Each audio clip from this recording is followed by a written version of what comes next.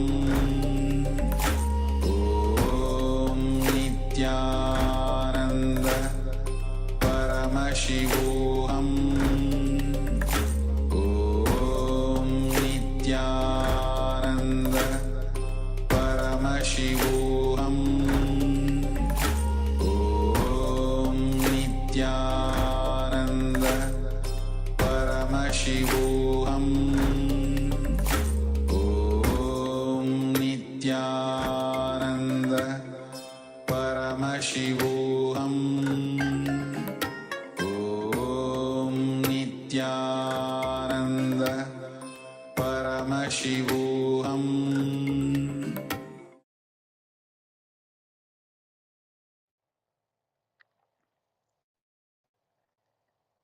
नित्यानन्दं परमसुखदं केवलं ज्ञानमूर्तिं द्वन्द्वातीतं गहनसदृशं तत्त्वमस्याधिलक्ष्यम् एकं नित्यं विमलमचलं सर्वदी साक्षिभूतं भावातीतं त्रिगुणरहितं सद्गुरुं तं Namami.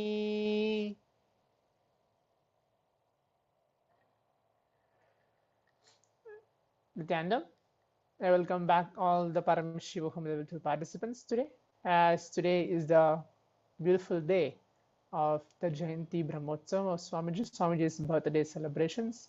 As we have had multiple sessions covered throughout the entire day, we had the darshan as well today's morning. So what did we understand in the previous session and what did we learn? In the previous session, we went through the space of Upanishads sitting with the master. We had an internalization exercise as well, and we had the understanding, deeper understandings on the guru-disciple relationships. Now let's all move on to learn about completion, how to do completion for our self-sabotaging patterns. Please give your complete listening. I'll start off telling by a small story. A hunter in a forest came across a clearing where there were many birds. He took a twig and tied a rope at the center of the twig. And then he took the two ends of the rope and tied them firmly to a pole to one side. Now the twig was hanging by the rope. He sprinkled a few grains around the setup. He was a very clever hunter. Happily, he went away for a nap. After some time, a bird was attracted by the grains and sat on the twig. The minute it sat on one side of the twig, the whole twig turned upside down to the bird's weight. The bird now saw the whole world upside down and became frightened. It thought it was trapped. It clasped to the twig harder than ever and prayed to the god to be set free. After an hour, the hunter returned leisurely and caught hold of the bird. After that, you know what happened. This is what we do in our life. The bird did not realize that it was always free. All it needed to do was let go of the twig and fly away. We do the same thing. We grasp and clutch onto our past. We clutch onto the pains and joys and keep missing the space of completion. We miss the eternity. We miss our consciousness which is inside, the supreme truth which is inside and outside. Here there is a verse from the Brigendragama where it tells liberation is attainable through the discriminative knowledge of Prakriti and Purusha. Through the awareness as to Brahman is all through knowing that the time, mind and such others are causes for both bondage and liberation.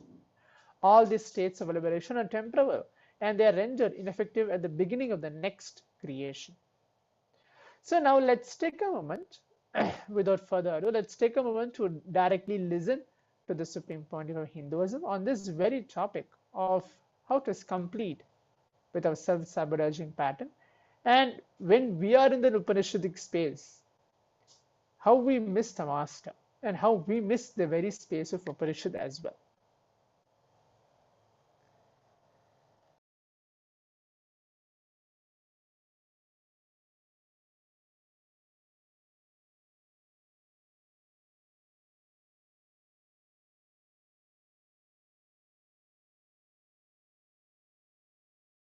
Once a deity or murti energized with energy, ever go down, or does it stay at the same level forever? If you heat it or break it, it goes away. Otherwise, it doesn't go. Heating it means like a melting or breaking. Otherwise, it stays forever. How about energy from samadhi? Energy from samadhi never goes down. It radiates. Will science ever reach to the level of demystifying the spirituality completely? No. Impossible. They can go on remystifying one component. That's all.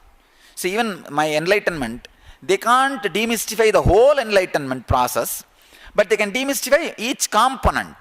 See, now I explained 4-5 components to them, like a boundarylessness and intense excitement. Those components they demystified. They said, yes, it is quantifiable, measurable. It is a normal brain and this brain. There's a big difference. And that sharp decision making, understanding, that frontal lobe, they are able to demystify the components of enlightenment, but not enlightenment itself. So they may be able to demystify the components of spirituality, but not the whole spiritual base itself. Please explain why you seem to be surprised by what your energy does to your devotees. Because I don't take myself for granted. I retain myself in an innocent space. You understand? I am not that arrogant, all-knowing, egoistic. So, I don't take myself for granted. Oh, still I have enlightenment. Great. Still it is radiating. Great. Because, see, real enlightenment is neither you will have a doubt whether you are enlightened or not, nor you will have the claim that you are enlightened, nor you will have that ego, you are enlightened. Just, you will be there and it will be radiating. So, you will appreciate that radiation every moment. Wow, still beautiful things are happening around me. Wow, still the existence decides me as a center. Wow, still it has not lost trust on me. Still it is trusting me. Still it is choosing me to play its game. That is why more than you, I experience, I enjoy your transformation. Maybe unrelated, but I am fascinated by your explanation of light-based and sound-based civilizations. In that context, what category do native and pagan civilizations fall under? Mayans, Aztecs, Native Americans, Australians. They all fall under the sound-based civilization. They all fall under sound-based civilization. That caused them to be completely obliterated compared with ancient Vedic civilization that is still alive. They all are offshoots of Vedic civilization. Somehow, all the components of the Vedic civilization, they were not able to reproduce. So it disappeared. See, there is Parabrahma Nityananda, the cosmic Nityananda. That's like this kerchief, whole cosmos. There is a Nityananda talking to you. That is the thread hanging in this corner of this kerchief. The kerchief is not separate from the thread, but thread is not the same thing as kerchief. When all the people pray from different places, there is an automatic mechanism to answer, respond directly to them. That's what is Parabrahma Nityananda. See, the thread which is hanging, the Nityananda talking to you, does not have control over the incident, but can download the information. That incident I don't have control, please understand. But I can download that information, where it is happening, how it is happening, and tell you. So praying to my photograph or praying to my murti is equal to directly asking me. There is no difference. Then you are asking why everyday darshan. See, darshan is a very strong process, like awakening the Jivan Mukti experiences in you. I think for that, physically touching only makes you understand that you will cooperate to that process. You will have that strong vidarka only by physically touching. Just with photograph to create that vidarka will take 2-3 years. So, physically, it will happen much more quickly. That is why this physical everyday darshan. Please explain the difference between religion, spirituality, superstition. The techniques practiced with intensity is spirituality. Techniques done without intensity is religion. Techniques completely messed up is superstition. Yesterday when you created the Vidarka energy in here during meditation, I felt soothing waves of energy and could smell sweet fruits and incense in the air. Thank you for the magical experience. You make my life beautiful. I have longed for this my whole life. Thank you, Master. I can feel the healing power of Vidarka. Great. Understand? When you feel the energy, your senses will become sensitive and you will start feeling these divine visions, divine smell, divine sound, divine taste in the body. That is usual. It means you are really growing. Whole throat will feel so deeply sweet. When you especially chant the mantras, work on mantras, the whole throat, then you can be sure that mantra is working on you. I went through an acupuncture process. They put you inside a big bell and they will rub that bell. You will feel almost like each pore needles being inserted. There will not be any needles and all, but each pore you will feel the needles being inserted. They almost like melt your body through sound. Through sound they melt your body, and there is one small hole through which they give you little water and air comes. They rub that bell. They will cover you with that big cup. There will be holes in the top for the air circulation. That is made out of a metal. It is called ori. That metal name is. They will rub that bell with a small wooden stick. They will sit, 10 people will sit around and they will rub. It won't even create sound. It will create a kind of a vibration. Ooh, it will be just all your pores will be penetrated with that. And they will go on doing this for 8-10 hours per day. So in few days, your whole body will melt into that sound. Your whole body will feel in tune with that sound. Then they will chant words like you are hungerless, you are free from all the disease. It's almost like a programming the body. They chant all the verses. You will be always in peace. You will always be in bliss. You will always radiate joy. They chant all these things. It gets recorded into your muscle memory. It's a very powerful process. It's almost like directly working on your muscle memory. If you want to have acupuncture, you should have from them. They are very good at the whole art. You guys can have the effect of that Agnya penetration by keeping this turmeric. See, this kumkum is nothing but the processed turmeric. This processed turmeric does that same job of constantly creating awareness in the third eye. What they are trying to do through that penetration, actually end of the process, they give you the turmeric only, processed turmeric only. They put that on the third eye, it heals, then they recommend that every day you use the turmeric. That's the way I started using. That is the way I am telling our people to use. It's a powerful science. It's not, you see, somehow it got associated with Hinduism because Hindus have started practicing it. But it does not mean that it belongs to Hindus or it's a ownership of Hindus. So, see, it's like this light was invented by somebody who is a Christian, but you can't say only Christians can use the light. Once it is invented, it's for the whole world. Same way, these are all the light, inner world light. So once it is discovered, it belongs to the whole world. Person who discovered may be Hindu. That does not mean the whole thing belongs to Hindus. Anybody can use. The processed turmeric, you see, turmeric will go through a natural process. There is they will add the lime and do all the natural process. That only is kumkum. Regarding 2012 and 2015, when the higher consciousness energy comes, end in December 2012, the individuals who have not, their consciousness will fall into depression. Will the individuals have more anger and violence in them? See, people who can handle, you see, it is a physical phenomenon. Like a reduction in thoughts is going to be the physical phenomena happening on people. How they deal it depends on individual. If you deal that less number, if you celebrate that being less thoughtful, you will jump into enlightenment. If you curse, oh, I am having less thought, I don't know what happened, I am feeling dull, dumb, low, curse, then it will become depression. See, the effect is going to be same on everybody. How you convert it and use it is dependent on the individual person. I was not surprised. But in US, I was really surprised. And I was shocked by hearing another one thing, only 17% of US population has passport. Means only 17% goes out of their country. I was surprised. So even that kind of a low-level man who doesn't explore the world, who just takes birth and dies, even they will be able to feel the benefit of this low number of thoughts or the experience this low number of thoughts by 2015. That's what I mean. It's a physical phenomena, straight away happening.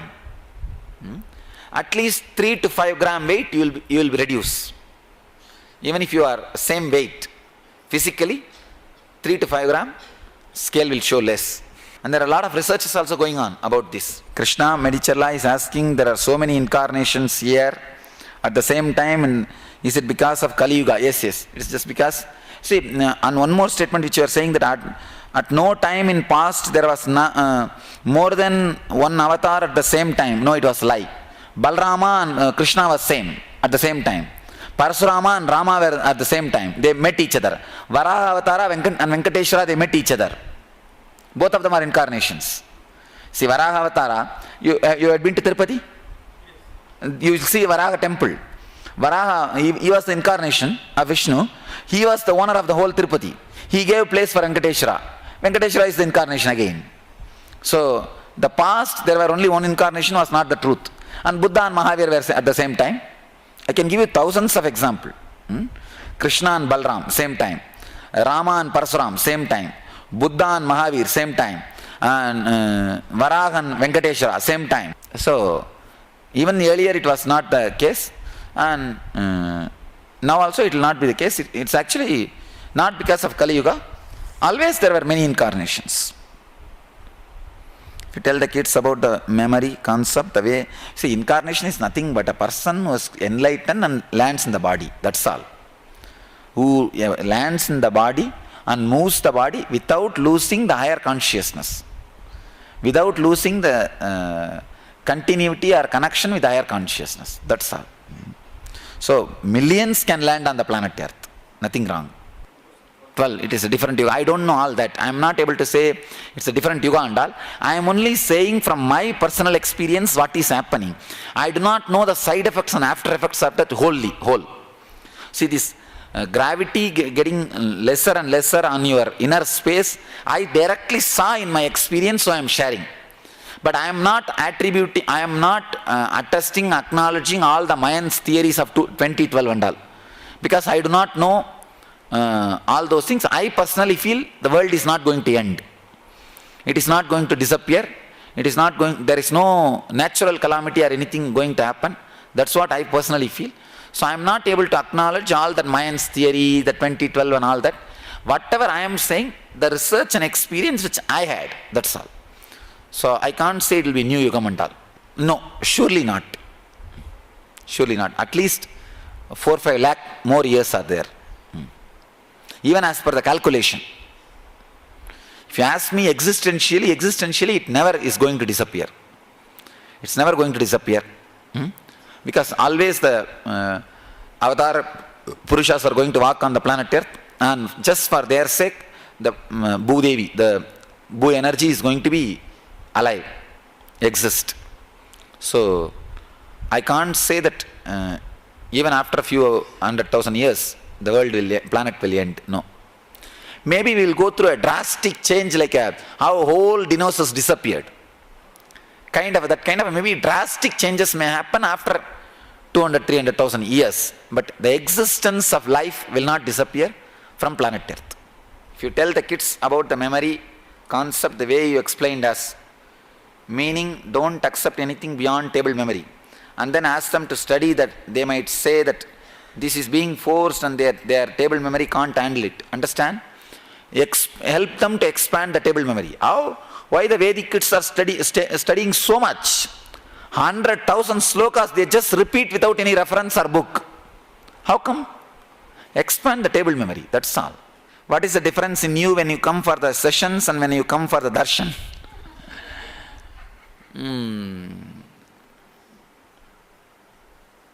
Experientially there is no difference.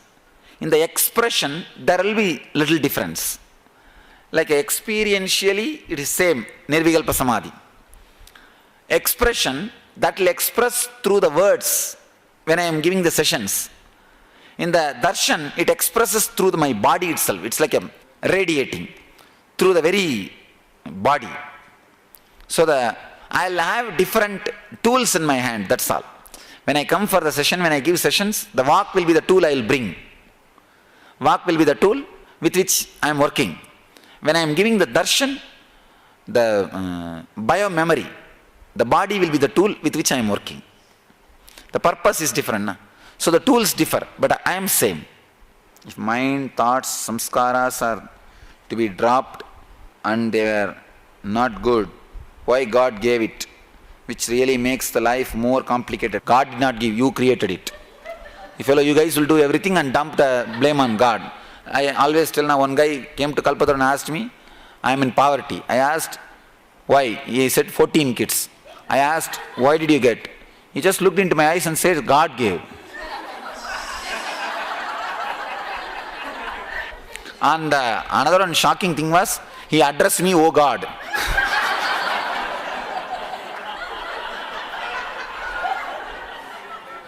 I looked at him and said, God came and did everything. He understood, he realized, and he just went away.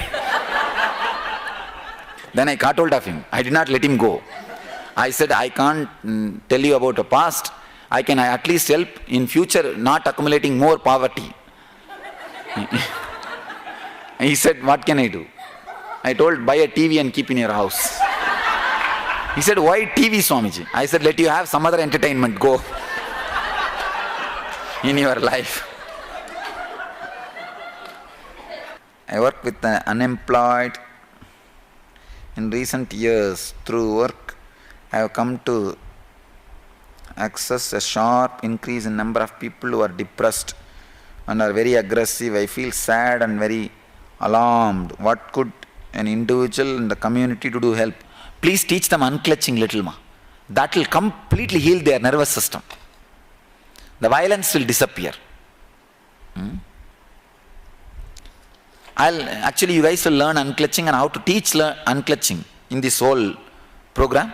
You can pick up. See, when memory loses, you will feel all these things are falling apart. When you see that the memory is not required, you will feel all these things are no more solid, like a solid. They all lose their boundary. When you change, this changes. So, if you have felt that way or if you are feeling that way, enjoy it and entertain it. Do not resist. You have said before that when we get bored, our mind drops. Can you explain this more? Because when I get bored, my mind wanders more.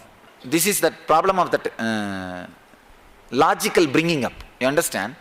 When you are bored, you are supposed to be not doing anything and unclutch. But you have a deep hatred for boredom. That see, there was only two ways of lifestyle evolved. One is this, the infrastructure based. Another one is Vedic civilization, the Indian based. It's the thoughtlessness. For all the Western civilizations, that civilization go on encouraging thinking.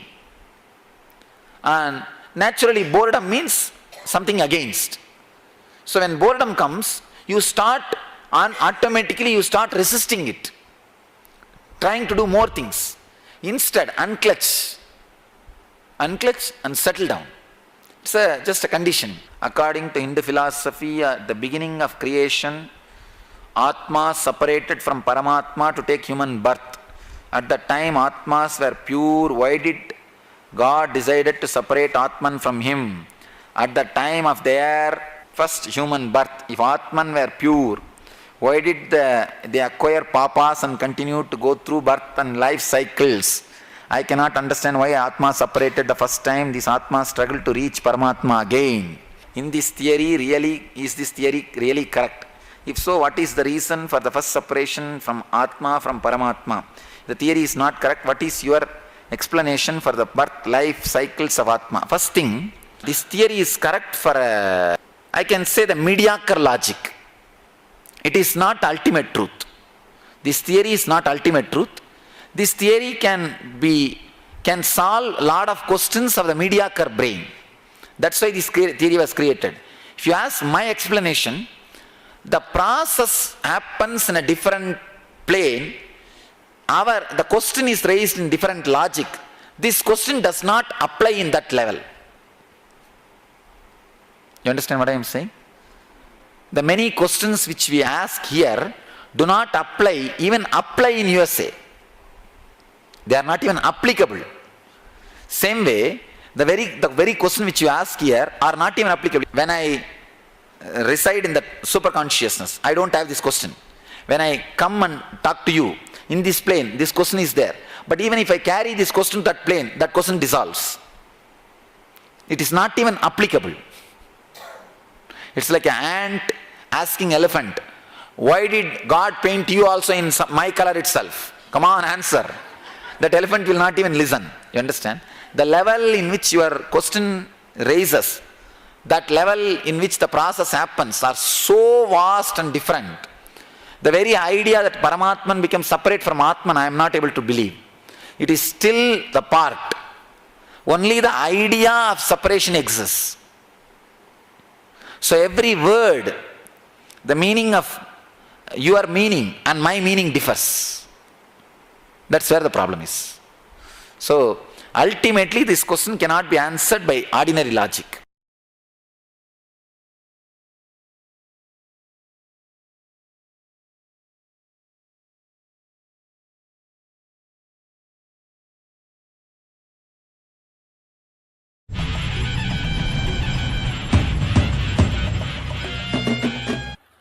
The words you utter, actually what we should do, that fork is there, what is the name? Spoon?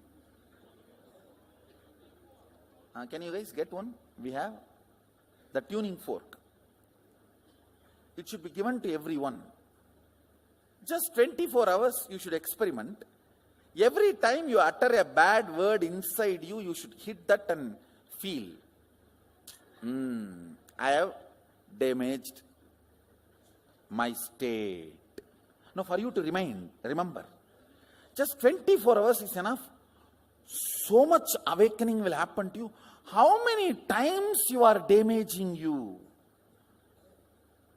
Understand? After a few days, you logically start substantiating this self-sabotage pattern. What is there? That is the way it is. All right, I stop self-sabotaging as if my life is going to become better or what. See, my business is failing. My life is ruining. All right, now I will stop doing all these self-sabotage patterns. So it's going to become better. It means what? You yourself have come to the conclusion that you are doing is okay. How many of you understand with what I said? So, okay, a lot of drainage water is coming into your home because of flood, then why not drink it? Let's drink. No, that's not you are coming to conclusion, am I right? So you are saying, okay, I'm not drinking it. Is it stopping coming here or what? I'm not saying it's coming or stopping coming and all that. But this is not the way to go about.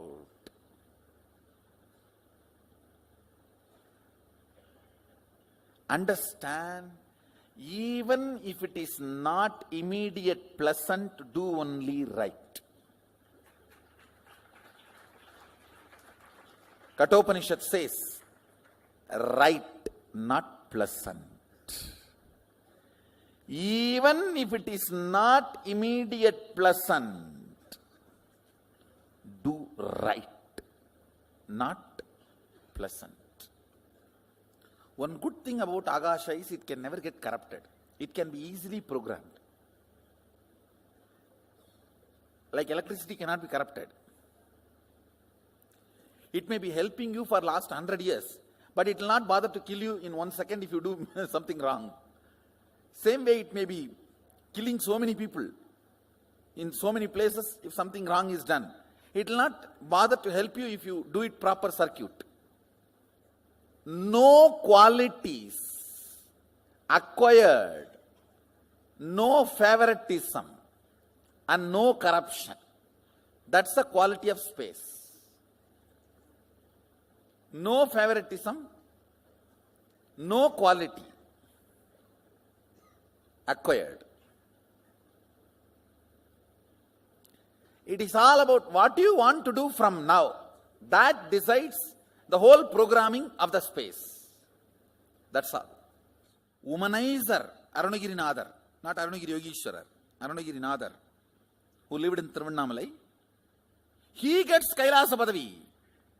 He gets to go to Kailash and come back with a Parijata flower. But a fellow who was in the Parijata flower garden, Sundarar, just because he saw the Rudraganyas in a little flirting way, he has been sent down. Understand these two stories. A womanizer goes to Parijata garden and brings Parijata flower. The fellow who is in that garden serving Mahadeva whole day and night, who was supposed to have been such an intimate assistant who brought even Alahala to Mahadeva, just a flirting look, he has been sent back to Buloka. So fundamentally, Mahadeva asked Sundara, what do you want from now? Forget about what happened. This moment and now, what do you want? You want to enjoy them, then go and finish and come back. For Arunagirinadar, forget about what has happened. Now what do you want? I want Kailasa Padavi. Come on, have it. Understand, past, the good news I have for you. Past is irrelevant when you are working with the space, Akasha. Present is too relevant when you are working with Akasha. Clear?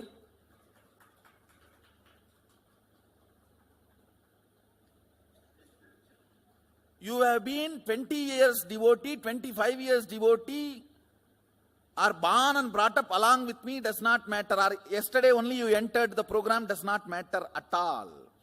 From this moment, what do you want to do matters. Now do you want to manifest power and cognize what I am sharing with you, not believe. Because I am not talking some stupidity you need to believe. I am talking science. You don't need to believe. Come on. Cognize it. Belief is a prerequisite if some stupidity is going to be dumped on your head.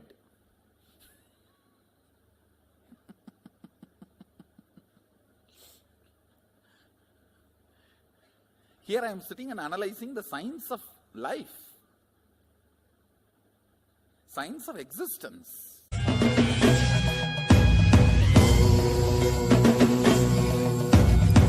राजाधिराजाय प्रशक्यशालिने नमः।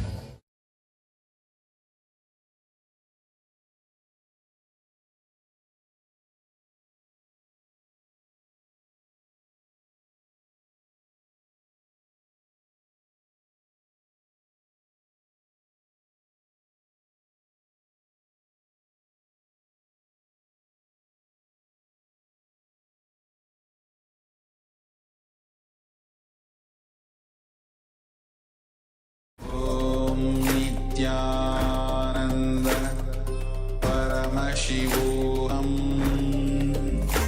ओम नित्यानंद परमशिवोहम ओम नित्यानंद परमशिवोहम ओम Nityanand Paramashivoham Om Nityananda Paramashivoham Om Nityananda Paramashivoham Om Nityananda. Yes. So now